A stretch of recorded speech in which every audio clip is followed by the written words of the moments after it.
Hello sa inyo mga kasa, welcome po sa panibagong episode ng channel namin. So ngayon may papakita ko sa inyo yung TV rack na may pagka-aesthetic yung design. At the same time, adjustable siya. Ibig sabihin, pwedeng pahabain mo pa siya o pwedeng mas maliit. So ito yon nabuo na namin. So mapansin nyo dito sa ibabaw, yan, may design siyang ganyan, gray and black and white. So ito yung katuksong niya, may pakita ko sa inyo kung bakit ganyan yung itsura niyan. So ito yung isang cabinet niya. So handless siya. Medyo mahirap lang ugutin. So meron siyang lining dito black. Tapos meron siyang paa. So yung binubuo namin to medyo may mahirap talaga. Pero may guide naman, pwede mong i-ask doon sa seller. Ipapadala naman niya. Kung paano. Kasi may mga number yan. Kung sino-sino yung magkakasama, paano mo siya assemble. So yan. So, tingnan natin yung likod.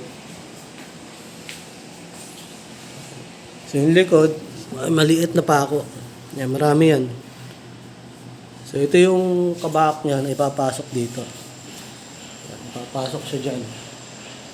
So ito yung kabak niya. Kaya nga sabi, pwede siyang i-adjust. Depende sa gusto mong haba. So ito yung isa, dalawang drawer yan. So ngayon, iakit ko to sa taas at ikakabit ko para makita niyo yung pinaka-itsura niya. So testingin din natin patungan ng TV tsaka mga pwedeng i-display. So iakit na natin. Yan yung pinakasagad niya kapag maliit. Pinakamaliit. So ito lang yung space niya dito.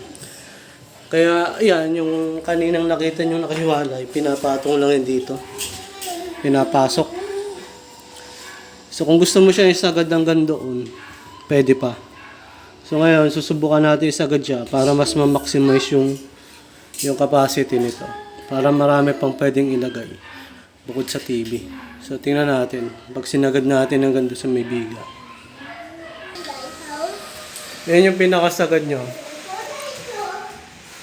So, mas mahaba siya.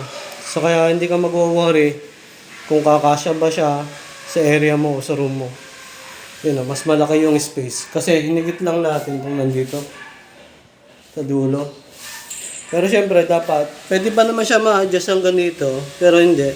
Nilagyan ko na lang siya ng mga 2 inches na allowance para matibay.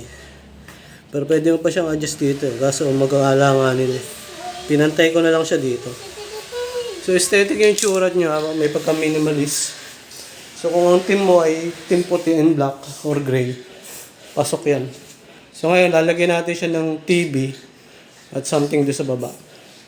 So, tingnan natin kung magiging itsura.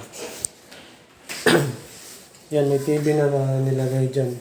So, dito, sa side na ito, pwede ka maglagay ng frame, picture frame, doon. Yan, meron din dito parang sound system, yung CD player.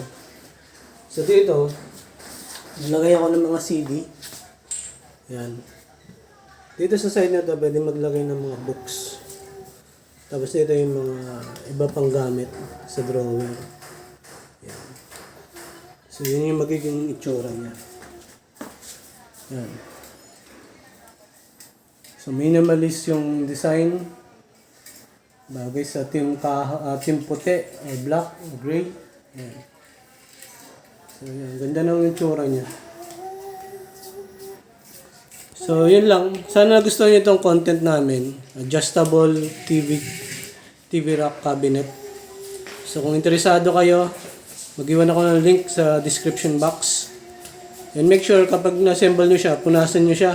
Kasi may amoy siya ng kahoy. Yung parang malansa. So, yun. Actually, pangalawang punas ko na ito. Medyo nawala na yung amoy. So, yun lang. And mas lumabas yung ganda niya nung mas mahaba siya. Unlike doon sa pinakamaliit. Yun nga, sabi ko nga, adjustable siya. Kaya kahit anong klaseng room or sukat ng room, pwede siya. Yung sukat niya,